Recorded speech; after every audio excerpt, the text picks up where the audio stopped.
I'm Lisa Morgan, 32, and I've always been the responsible older sister to Rebecca. We were inseparable growing up, sharing dreams and secrets. When she got engaged, I was thrilled to be her maid of honor. I invested thousands of dollars, countless hours, and all my heart into planning her perfect day. But family dynamics are complicated, especially with my mother, Deborah, calling the shots. I never imagined the day she'd look me in the eyes and say those crushing words. If you're watching from somewhere dealing with family drama, drop a comment below, hit like and subscribe, because this story might just give you the strength you need. Growing up as Rebecca's older sister meant I often took on the role of her protector and guide. From teaching her to tie her shoes to helping her navigate high school drama, I was the constant in her life she could always count on. Our mother, Deborah, never tried to hide her favoritism. Rebecca was the golden child with her artistic talents and bubbly personality, while I was the practical one who needed to lighten up. My father Thomas existed in the periphery of our family dynamics, choosing peace over confrontation whenever Mom's behavior crossed lines. As the responsible eldest child, I became the family's problem solver by default. When the roof leaked, I arranged for repairs. When bills piled up, I quietly covered the shortfalls from my savings. This pattern continued into our adult years with me supporting Rebecca financially through her art history degree when our parents' contributions fell short. My own path led me to become a financial consultant at a prestigious firm in Boston. The irony wasn't lost on me that while I managed multi-million-dollar portfolios for clients, I was still expected to manage my family's finances too. I didn't mind though. Helping Rebecca achieve her dreams gave me genuine joy. When Rebecca met James Wilson at an art gallery opening 3 years ago, I knew instantly they were perfect for each other. James came from a wealthy family, but wasn't flashy about it. He valued Rebecca's artistic perspective and supported her career ambitions. Their engagement after 2 years of dating surprised no one, and I was the first person Rebecca called screaming with excitement through the phone. "Lisa," he proposed, "you're going to be my maid of honor, right? I can't do this without you." Her voice bubbled with happiness that December morning. "Of course I will," I promised, already mentally planning how I could help make her wedding dreams come true. The initial planning stages were exactly what I'd imagined. Rebecca and I spent weekends browsing venues, discussing color schemes, and creating Pinterest boards full of inspiration. I took detailed notes during every conversation, wanting to ensure her vision became reality. My apartment slowly filled with bridal magazines and fabric swatches. The first sign of trouble came during what should have been a routine family dinner to discuss wedding budgets. Mom arrived with a leather-bound wedding planner I'd never seen before. "I've already put deposits down on the Clayton Hotel," she announced before anyone had even served their salad. They only had one date available this summer, so I snatched it up. Rebecca looked surprised, but pleased. "Mom, that's so generous." But Lisa and I were still comparing venues. "Darling, the Clayton books up a year in advance. We're lucky they had a cancellation." Mom patted Rebecca's hand while shooting me a triumphant glance. "Besides, I've always imagined your wedding there."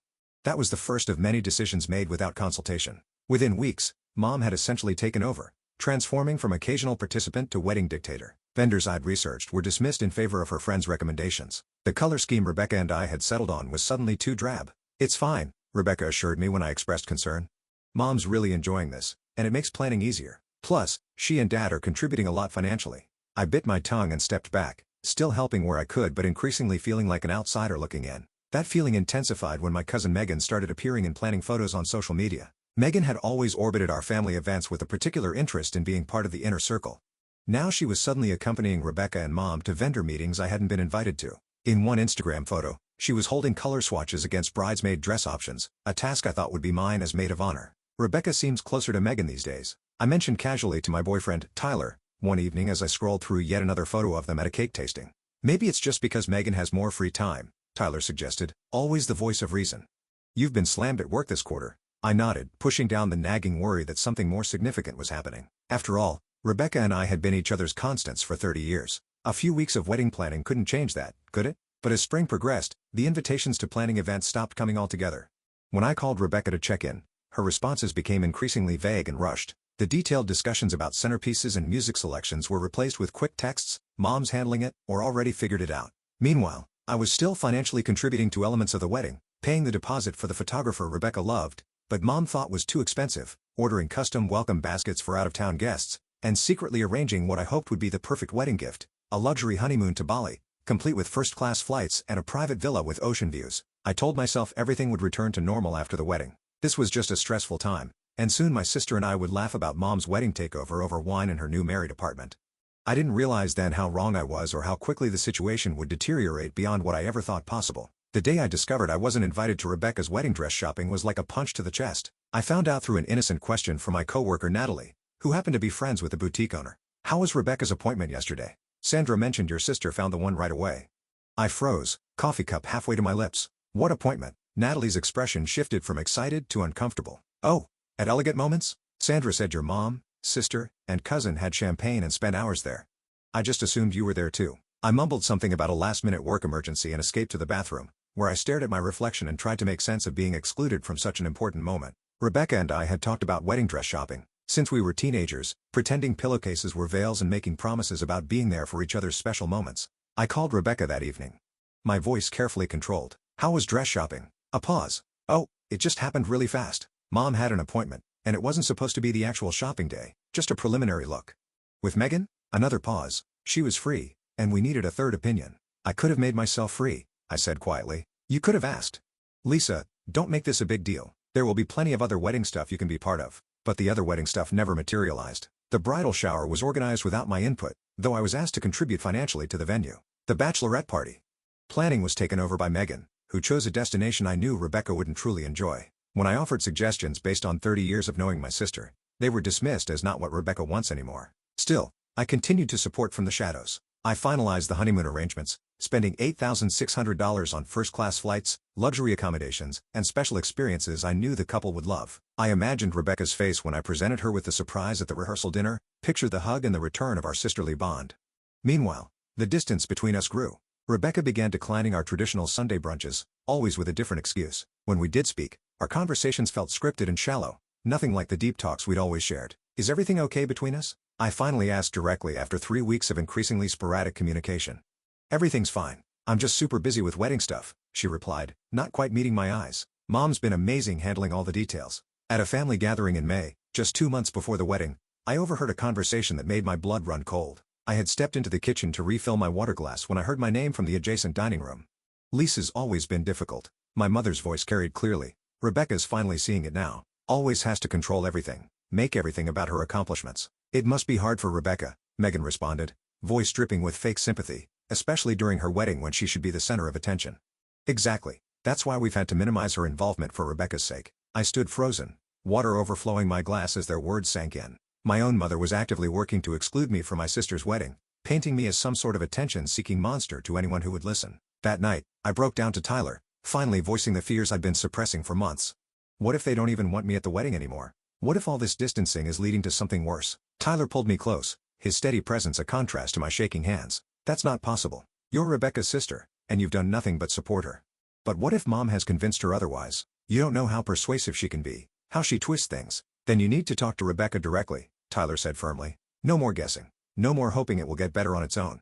You need to have a real conversation about what's happening. He was right. The situation had deteriorated too far for passive acceptance. I texted Rebecca the next morning. Need to talk about the wedding and our relationship.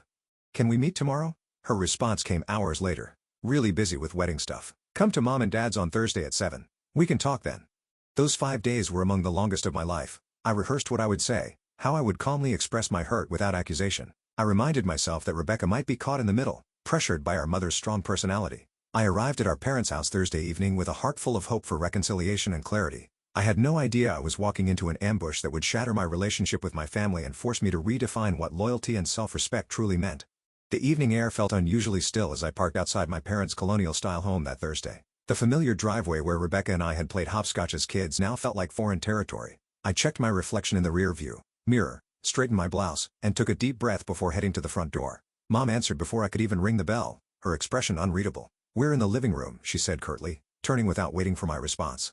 The scene inside felt staged. Dad sat in his usual armchair, looking uncomfortable and slightly gray. Rebecca perched on the edge of the sofa, eyes down, fingers twisting in her lap. Mom positioned herself standing behind Rebecca, one hand on the sofa back in what looked like a protective stance. And there, in what had always been my spot during family discussions, sat Megan, looking simultaneously smug and concerned. "What's going on?" I asked, remaining standing when no one offered me a seat. "Rebecca, I thought we were going to talk about the wedding." "That's why we're all here," Mom interjected before Rebecca could speak. "There's something you need to understand about the wedding." A strange stillness settled over me. A calm before a storm I could feel approaching. "We've been discussing things," Mom continued, her voice taking on the patronizing tone she'd perfected over decades as a family. "And we all agreed that your involvement in the wedding has become problematic." "Problematic?" I echoed, looking directly at Rebecca, who still wouldn't meet my gaze.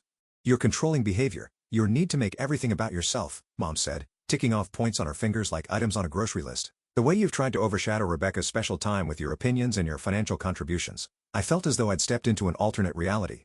"Rebecca?" I prompted, desperate for my sister to speak for herself.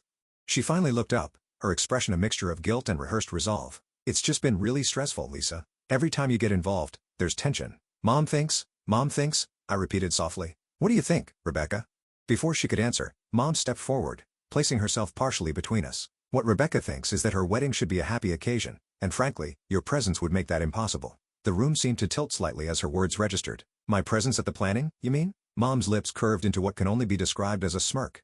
Satisfaction gleaming in her eyes at finally delivering the blow she'd been orchestrating for months. We all agreed. "You're not welcome at the wedding," she said, enunciating each word like she was savoring a fine wine. "Not as maid of honor, not as a bridesmaid, not as a guest. It's better for everyone this way." The silence that followed was absolute. I could hear the antique clock on the mantel ticking, marking seconds in a moment that felt endless. Dad shifted in his chair, but said nothing. Megan had the decency to look at the floor, and Rebecca, my sister, my best friend since her first breath, sat in complicit silence, effectively ending 30 years of sisterhood. "I see," I said finally, surprised by the steadiness of my own voice. "And when was this decision made?" "We've been moving this direction for months," Mom replied, clearly pleased by my calm reaction, mistaking shock for acceptance. "Rebecca asked Megan to be her maid of honor weeks ago. We just needed to make it official." I turned to Megan, who now met my gaze with a challenging look. "Congratulations," I said flatly. "It's nothing personal," she replied, the lie transparent. Almost laughed at the absurdity. "Nothing personal about replacing me in my sister's wedding, in my sister's life." "Rebecca," I tried one more time, "is this really what you want?" Mom answered again. "Rebecca wants a drama-free wedding. You've always been too controlling, too opinionated. Everything has to be your way. The venue wasn't good enough. The caterer wasn't up to your standards." "That's not true. And you know it," I interrupted, feeling the first crack in my composed facade. "I've supported every decision, even when I wasn't consulted. I've contributed thousands of dollars without being asked. See? There it is." Mom pointed accusingly, "throwing your money in our faces, using your financial contributions to control the wedding. That's exactly why you can't be there." I looked at my father, silently pleading for him to say something, anything. He met my eyes briefly, then looked away, his lifelong pattern of avoiding conflict, winning out even now. A strange calm settled over me then, a clarity cutting through the hurt and confusion. This wasn't a misunderstanding. This wasn't something that could be fixed with a heart-to-heart. This was a carefully orchestrated exclusion, months in the making. "Good to know," I said simply. I turned and walked toward the door, my movements mechanical. Behind me, I heard Rebecca call my name once, softly, but no footsteps followed. No one tried to stop me. The drive home passed in a blur. Streetlights smeared like watercolors as unexpected tears filled my eyes. I pulled over twice when the road became too blurry to navigate safely. My phone buzzed repeatedly with incoming texts, but I couldn't bring myself to look at them. When I finally reached my apartment, Tyler was waiting, his face full of hopeful expectation that crumbled the moment he saw me. "What happened?" he asked, immediately pulling me into a hug. The whole story poured out in disjointed fragments between sobs, the ambush, Mom's cruel smirk, Rebecca's betrayal, Dad's silence, Megan's triumph. "They can't do this," Tyler said when I finished, outrage clear in his voice. "You're her sister. You've done nothing but support her." "Apparently, that doesn't matter," I whispered, emotional exhaustion beginning to set in. "Mom's been working on this for months, turning Rebecca against me, making me out to be some kind of villain. What are you going to do?" Tyler asked, his hand warm against mine. I stared out the window at the city lights below, feeling hollow yet somehow lighter, as if the worst had happened, and now I could begin to rebuild. "I don't know yet," I admitted, "but I know I deserve better than this, all of this." What I didn't realize then was that the confrontation that evening wasn't the end of the story. It was merely the setup for what would come next, both the depths of betrayal and the unexpected path to healing that would follow in the coming days. Sleep eluded me that night. I lay awake replaying the scene at my parents' house, analyzing every word, every look, searching for something I might have misunderstood or misinterpreted. But the memory of my mother's satisfied smirk as she delivered, her verdict left no room for ambiguity. By 4 a.m., I'd given up on sleep entirely. Sitting at my kitchen table with a cup of tea growing cold beside me, I began to catalog all I had contributed to Rebecca's wedding. The photographer deposit, $2,500. Custom welcome baskets for out-of-town guests, $1.800. The string quartet I'd arranged as a surprise for the ceremony, $1.200. The list grew longer as I remembered smaller expenses. The vintage hairpin I'd found that matched Rebecca's grandmother's earrings, the calligrapher I'd hired for the place cards after Rebecca mentioned loving hand lettering, and then the honeymoon, the crown jewel of my gifts to my sister and James. First-class flights to Bali, $4,200. The private villa with ocean views, $3,800. The special experiences I'd arranged, private cooking class, sunset cruise, guided trek to hidden waterfalls, $600 all told. I'd contributed over $15,000 to a wedding I was now banned from attending. The first light of dawn was breaking when I made my decision. I opened my laptop and navigated to my banking app. With steady fingers, I transferred the $8,600 honeymoon fund back to my personal account. Next, I logged into the airline and resort websites, methodically canceling each reservation. I sent a brief professional email to the travel agent handling the special experiences explaining that the plans had changed. My phone had been buzzing intermittently throughout the night with incoming texts and calls, but I hadn't looked at it. Now I checked the notifications. 3 missed calls from Rebecca, 12 from Mom, even 1 from Dad, which was unusual. There were multiple texts, most from Mom, ranging from defensive, "You're making this all about you again," to accusatory, "After everything we've done for you." Nothing that indicated remorse or reconsideration. I made one last call to my credit card company. "I need to report some unauthorized charges," I explained to the representative. "Family members have been making purchases without my permission." It wasn't entirely accurate, but it wasn't entirely untrue either. I'd never explicitly authorized my mother to use my card information for the additional wedding favors she'd ordered last month or the upgraded linens she'd insisted upon. By 7 a.m., I'd methodically untangled my financial ties to Rebecca's wedding. I sent a brief email to my boss explaining I needed a personal day, then turned off my phone completely. The sudden silence felt both terrifying and liberating. I spent the morning walking through the public gardens, trying to process the magnitude of what had happened. The betrayal felt physical, an actual ache beneath my ribs that intensified with each breath. Rebecca and I had shared everything for 30 years. Secrets, dreams, sorrows, celebrations. How could she sit silently while Mom banished me from her wedding? How could she replace me with Megan of all people? Around noon, I met my best friend Olivia for lunch. I hadn't planned to tell her everything, but one look at my face and she knew something was catastrophically wrong. "They did what?" she exclaimed when I finished explaining, loud enough that neighboring tables turned to look. "Your own mother said that to your face?" I nodded, pushing salad around my plate without eating. "And Rebecca just sat there, said nothing?" Olivia's outrage was validating after hours of self-doubt. She tried to speak once or twice, but Mom kept interrupting, and she didn't stop any of it. So I trailed off, the hurt still too raw to articulate fully. Olivia reached for my hand across the table. "Lisa, there's something you should know. I didn't tell you before because I didn't want to upset you, but now I think you need to hear it." My stomach tightened. "What is it?" "Your mom has been saying things about you for months now." Olivia looked uncomfortable at Rebecca's engagement party. "She told my mother that you were jealous of Rebecca's happiness. And at the Williams dinner party last month, she mentioned how concerned everyone was about your fragile emotional state, and how the family was walking on eggshells around you." I stared at her, stunned. "What? Why would she say that?" "Don't know, but she's been planting these little seeds with everyone in your social circle. Small comments, concerned looks, nothing direct enough to seem malicious, just enough to create this impression that you're unstable somehow. Difficult." Olivia squeezed my hand. I shut it down whenever I heard it, but I'm not everywhere. My mother's voice echoed in my memory. "Your controlling behavior. Your need to make everything about yourself." She hadn't just been turning Rebecca against me. She'd been systematically undermining me with everyone we knew. But why? I whispered more to myself than to Olivia. "What does she gain from this?" "Control," Olivia said simply. "You're successful, independent, financially stable. You have what she never did. My mom always said your mother seemed jealous of you even when we were kids." The pieces began to align in a new pattern, illuminating decades of small cruelties and manipulations I'd normalized or excused. The times Mom had forgotten to tell me about family events. The backhanded compliments about my career. "It's amazing. You've done so well without a husband to support you." The way she subtly reminded Rebecca of every childhood slight while glossing over all I'd done to support and protect my sister. "I've been so blind," I said finally. "You've been a daughter who wanted to believe the best about her mother," Olivia corrected gently. "That's not blindness. That's love." By the time I returned home that afternoon, I felt different, still hurt, but clearer about what was happening and what I needed to do. I turned my phone back on and watched as notifications flooded in. 28 missed calls in total. Voicemails ranging from my mother's cold fury to my father's uncomfortable attempts at peacemaking. And one message from Rebecca sent at 3:42 a.m. that changed everything. "I'm so sorry, Lisa. Mom's been lying to me about you for months. James and I just found out what she did with the honeymoon reservations. Please call me, please. I need my sister back." I stared at Rebecca's message for a long time, my thumb hovering over the call button without pressing it. The raw emotion in her text felt genuine. But after months of manipulation and yesterday's brutal confrontation, I wasn't ready to dive back into the chaos without understanding more. The other messages painted a picture of family implosion. Mom's voicemails evolved from righteously indignant, "How dare you cancel the honeymoon after promising it as a gift," to threatening, "You've left me no choice but to tell everyone about your behavior," to an unconvincing attempt at reconciliation. "We can still fix this if you apologize." Dad's messages were fewer and more subdued. "Your mother is very upset," he said in one background noise, suggesting he was calling from his car to avoid being overheard. "I didn't know about any of this until yesterday. Please call when you can." Other family members had begun weighing in too. My Uncle Robert, always Mom's ally, left a stern lecture about respecting parents. My grandmother asked in her wavering voice if I was feeling all right, clearly having received Mom's version of events, but there were unexpected supporters too. Aunt Catherine, who rarely involved herself in family drama, left a surprisingly forceful message. "I've watched your mother do this before, Lisa. She did the same to me with your father. Call me. We need to talk. I decided to start there, calling my father's sister back first. Oh, Lisa. Aunt Catherine's warm voice filled the line immediately. I've been so worried. Are you all right? Not really, I admitted. I don't understand. What's happening, Aunt Cath?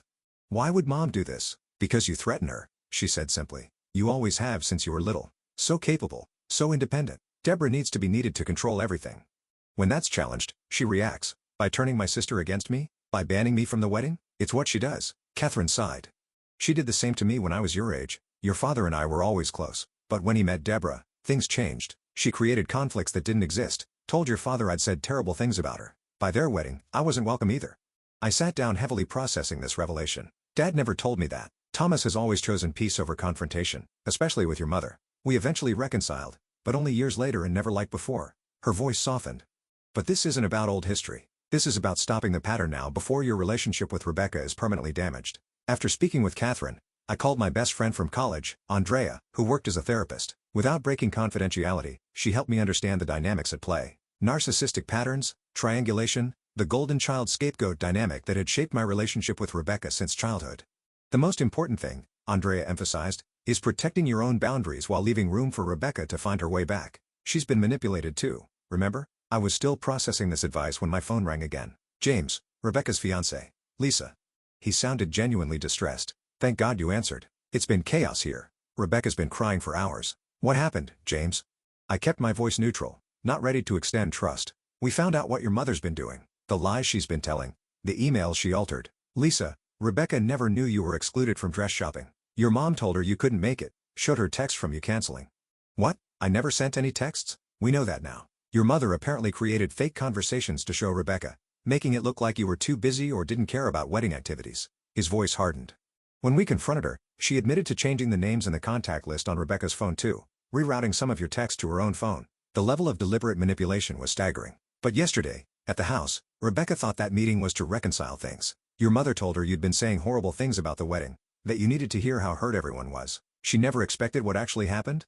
My head was spinning. Why is she telling me this through you? Because she's terrified you'll never speak to her again. And because he hesitated. Your mother showed up at our apartment last night after you left. She was not well, screaming about ungrateful children, demanding we choose sides. It got bad enough that neighbors called building security. The situation was spiraling faster than I could process. I need to think, James. This is all too much. I understand. Just don't shut the door completely, okay? Rebecca loves you.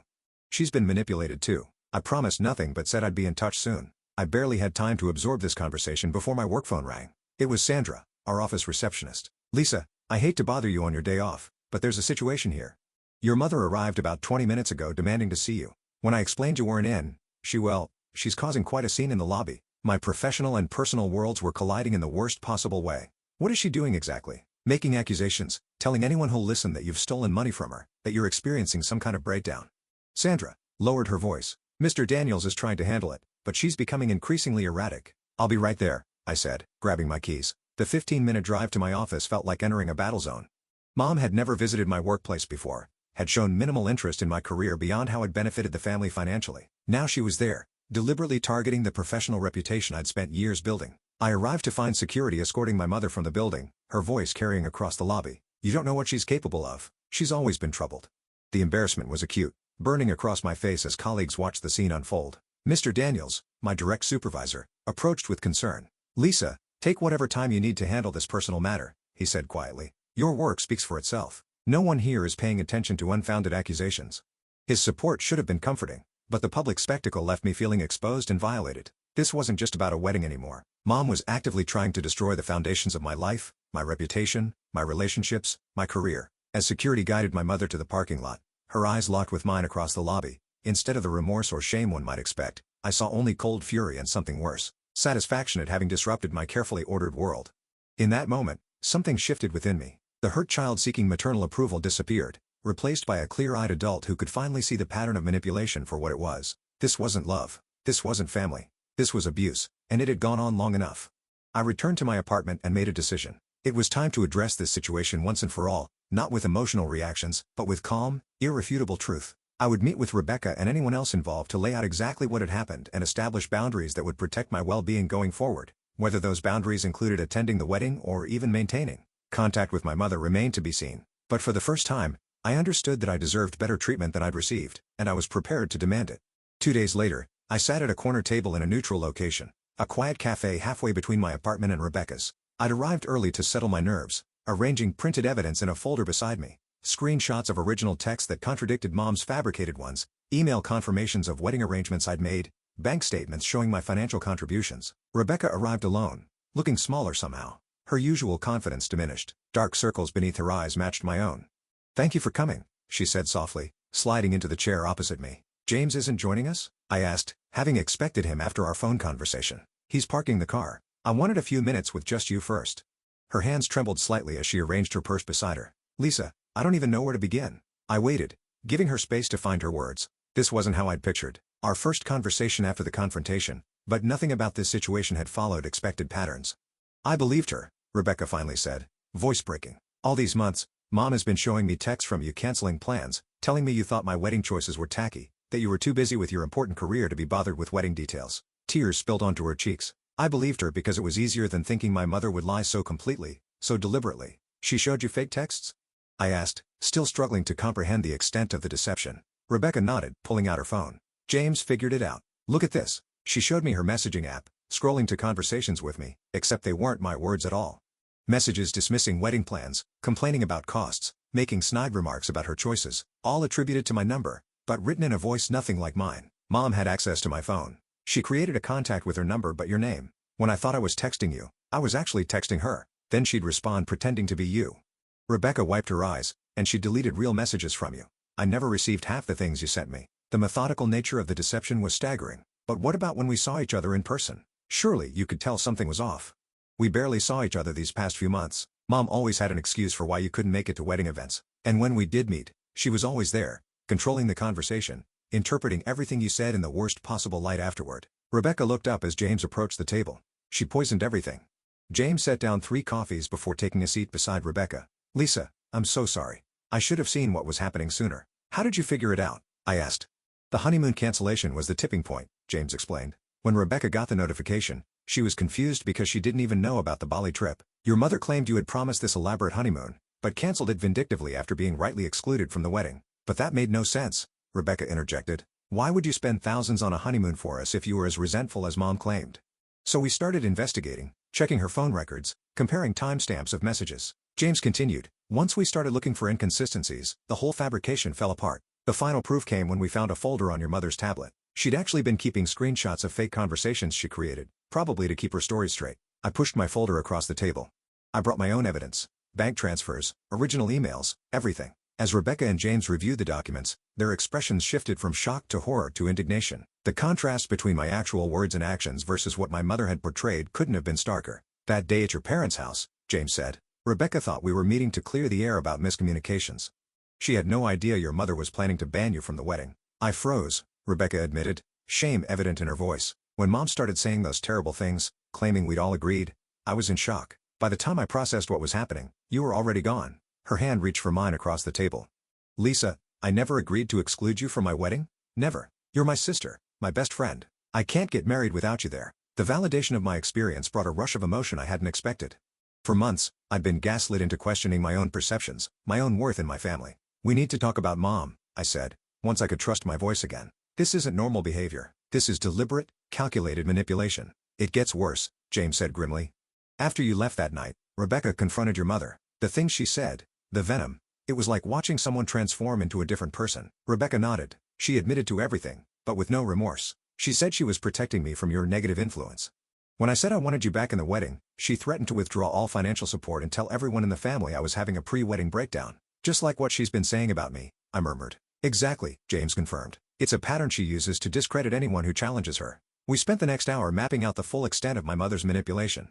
The altered texts, the diverted invitations, the rumors spread throughout our social circle, the financial control. Each revelation built upon the last, creating a comprehensive picture of calculated emotional abuse spanning decades. "I've arranged a meeting," I finally said, "with Dad, Aunt Catherine, and a few other family members who need to hear the truth. A neutral family intervention of sorts." "When?" Rebecca asked. "Tomorrow evening. Will you come?" She nodded without hesitation. Of course, it's time everyone knew the truth. The family meeting the following evening was both difficult and necessary. We gathered in Aunt Catherine's living room, myself, Rebecca, and James, Dad, Aunt Catherine, and Uncle Paul, and our maternal grandmother Martha, who had specifically asked to be included after receiving concerning calls from Mom. I presented the evidence methodically without emotion. The fake texts, the financial records, the witness accounts of Mom's public behaviors. Catherine shared similar experiences from decades earlier. James described Mom's meltdown at their apartment. Dad sat silent throughout most of the presentation, his face growing increasingly gray as the evidence mounted when he finally spoke. His voice was barely audible. I knew some of it, he admitted, not the extent, but enough that I should have done something long ago. He looked at me with eyes full of regret. I chose peace over protecting you. I'm so sorry, Lisa. Mom arrived last, having been told this was a wedding budget discussion. Her confident entrance faltered when she saw the assembled group and the evidence spread across the coffee table. What is this? She demanded, eyes darting between faces. A chance for truth, I said simply. What followed was both predictable and painful. Initial denial, accusations of conspiracy against her, attempts to win allies through familiar manipulation tactics. When those failed, rage, cold and cutting, then hot and uncontrolled. And finally, when cornered by irrefutable evidence, tears and claims of misunderstanding, of only wanting what was best for the family. I will not be treated this way, she declared when everyone remained unmoved by her performance. After everything I've done for this family, for Rebecca's wedding. About the wedding, Rebecca interrupted, standing to face our mother directly. Lisa will be my maid of honor, as I always wanted. If you can't accept that and behave respectfully toward her, then you will have a severely limited role in both the wedding and our lives going forward. Mom's face contorted with shock. You would choose her over your own mother? I'm choosing truth over manipulation, Rebecca replied steadily. I'm choosing health over toxicity. Your father will never allow this. Mom turned to Dad, expectation, clear in her expression. For perhaps the first time in their marriage, Dad didn't yield to keep the peace. Deborah, enough. Look at what you've done. Look at the evidence. This stops now. The intervention didn't end with a neat resolution. Mom, left in a fury, promising consequences for our betrayal. But something fundamental had shifted. The pattern of manipulation had been exposed, named, and rejected by those it was designed to control. As difficult family members and wedding dynamics go, we were far from the finish line. But for the first time, I felt we were all walking in the same direction toward truth and healthier relationships, regardless of what that might mean for the wedding now just weeks away. The week before Rebecca's wedding arrived with a tentative new normal establishing itself within our fractured family. After the intervention, Mom had cycled through various tactics: icy silence, tearful pleas for understanding, rage-filled accusations, and finally, a grudging outward acceptance of the new boundaries we'd established. Dad had surprised us all by standing firm in his support of Rebecca's decision to reinstate me as maid of honor. After decades of choosing peace over confrontation, he seemed to have found a reserve of strength none of us knew he possessed. I should have protected you both long ago, he told me during a private conversation on my apartment balcony, city lights twinkling below us. I convinced myself that saying nothing was the same as keeping the peace. I was wrong. Why now, Dad? I asked gently. What changed? He stared into his coffee cup for a long moment. Seeing it all laid out like that, the deliberate nature of it, I couldn't hide from it anymore. And honestly, Lisa, I'm tired. Tired of walking on eggshells, tired of pretending everything is fine when it isn't. His vulnerability was both shocking and healing. This new version of my father, willing to acknowledge hard truths, to apologize, to change, gave me hope that genuine transformation might be possible. Rebecca and I had been rebuilding our relationship day by day, our bond bruised, but not broken. We'd spent long hours talking through the manipulations that had driven us apart, grieving the months of sisterhood we'd lost. I keep thinking about what would have happened if James hadn't discovered those fake texts, she said during one of our reconciliation brunches, restored to their rightful place in our weekly routines. Let's not think about that, I suggested, squeezing her hand across the table. We're here now. As for Mom, the family had presented her with clear conditions. She could participate in the wedding, but her role would be significantly restricted. No more unilateral decisions, no private conversations with vendors, no attempts to isolate or manipulate any family members. And if I refuse these conditions? She'd asked, the word dripping with disdain. Then you'll attend as a guest only, with no input on any elements of the ceremony or reception, Rebecca had stated firmly. To everyone's surprise, Mom had eventually agreed. Though her compliance seemed more strategic than genuine, the flashes of resentment in her eyes, quickly masked by artificial pleasantness, told the true story.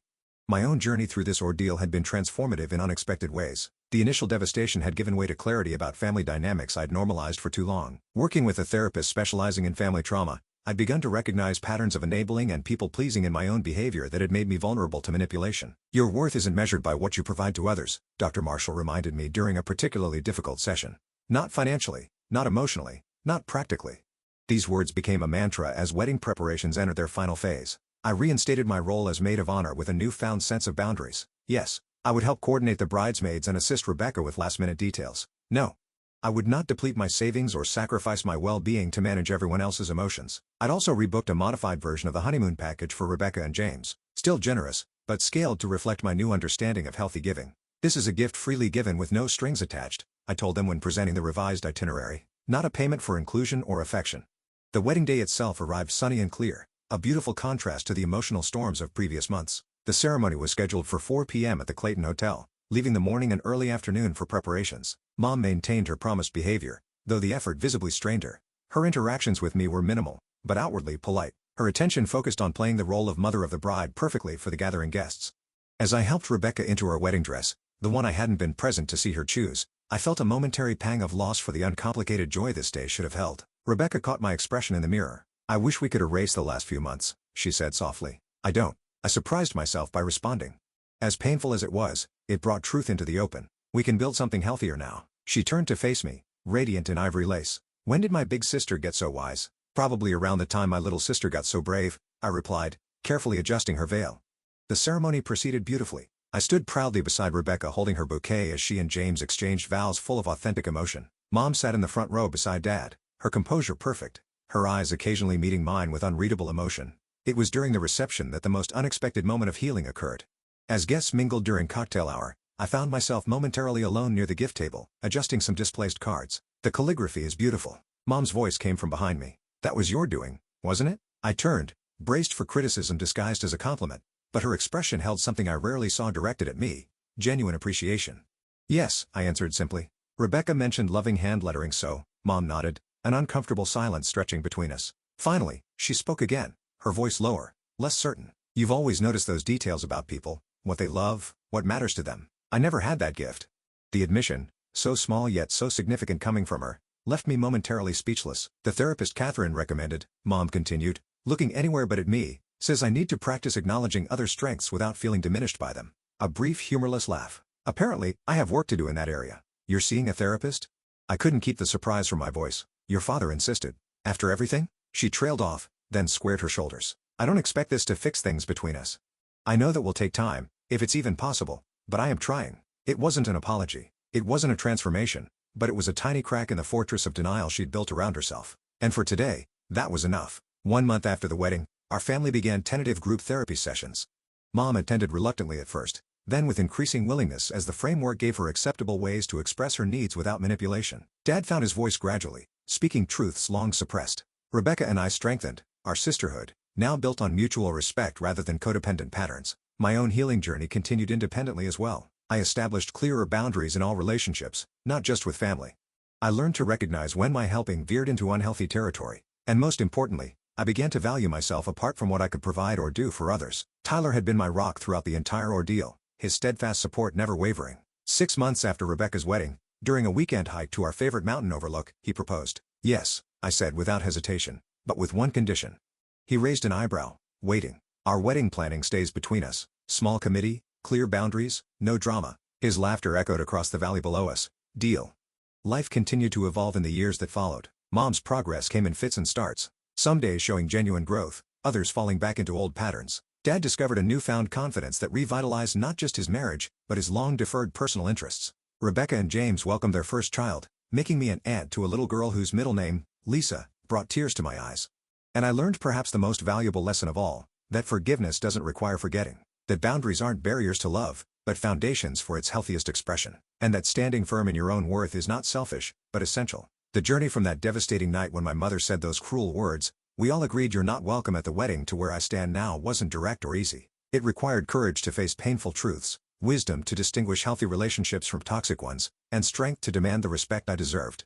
If you're facing similar family challenges or painful exclusions, remember that sometimes the hardest boundaries to set are the ones that ultimately lead to healing. Your worth isn't determined by others' ability to recognize it. And sometimes, when the door to reconciliation seems firmly closed, it's actually the first step toward opening a healthier one. I'd love to hear your thoughts on this story. Have you ever had to stand up to family manipulation or set difficult boundaries with loved ones? How did you find the courage to value yourself when others couldn't see your worth? Drop a comment below and don't forget to like, subscribe and share if this story resonated with you. Your support means everything as we navigate these complicated human experiences together. Thank you for listening, and remember, your story matters too.